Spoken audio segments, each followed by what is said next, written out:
pẹ̀lú bí ètò ààbò orílẹ̀ Nàìjíríà bí ó ṣe ń mẹ́hẹ tí ó ń kọ àwọn èèyàn lóminú torí àwọn èèyàn tó sì ń sọ oríṣiríṣi nǹkan nípa ẹ̀. Ìrànlọ́wọ́ látòkè ó ti fẹ́ dé báyìí fún orílẹ̀-èdè Nàìjíríà àti fún olórí oko káfàtà lórílẹ̀-èdè yìí, ìyẹn ààrẹ Bọ́lá Ahmed Tinubu, tó sì jẹ́ pé orílẹ̀-èdè France, èyí tí ààrẹ Emmanuel Macron tó jẹ́ ààrẹ wọn, àwọn ló máa ń fọkàn ààrẹ Bọ́lá Ahmed Tinubu balẹ̀ báyìí o. Ọ̀dọ̀ wọn náà sì ti fẹ́ rí ìrànlọ́wọ́ gbà látòkè wípé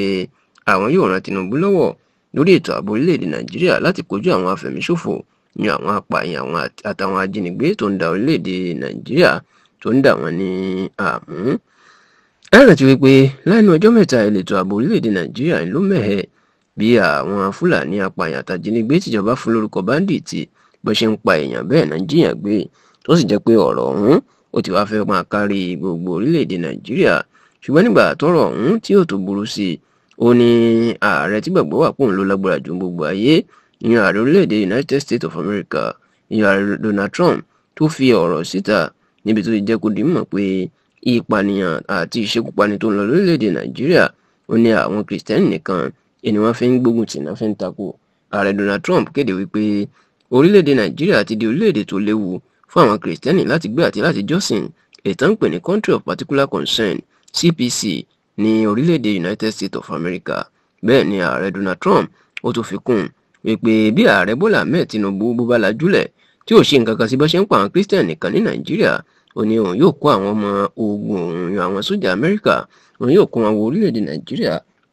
láti kojú àwọn afẹ̀míṣòfò náà, láti pa wọ́n àti láti dáàbò bo àwọn Kìrìsìtẹ́nì. Ààrẹ Donald Trump kò wá tó dúró sórí eléyìí nìkan, ó tó halẹ̀ wípé ọ̀pọ̀ owó àti àánú pẹ̀lú ìrànlọ́wọ́ làwọn ń ṣe fún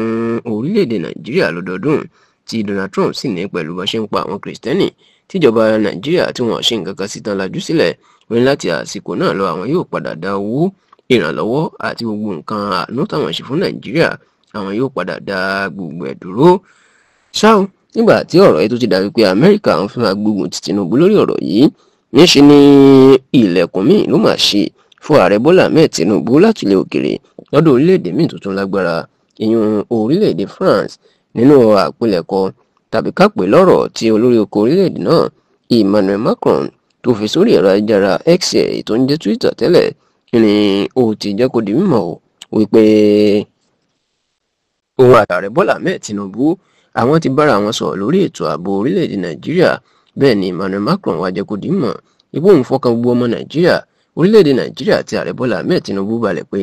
òun ò ní dá wọn dá ọ̀rọ̀ ìṣòro ààbò, olóhùn yóò fọwọ́ kún ọwọ́ pẹ̀lú Tinubu àtijọba Nàìjíríà táwọn yóò sì jọ rẹ́yìn ètò ààbò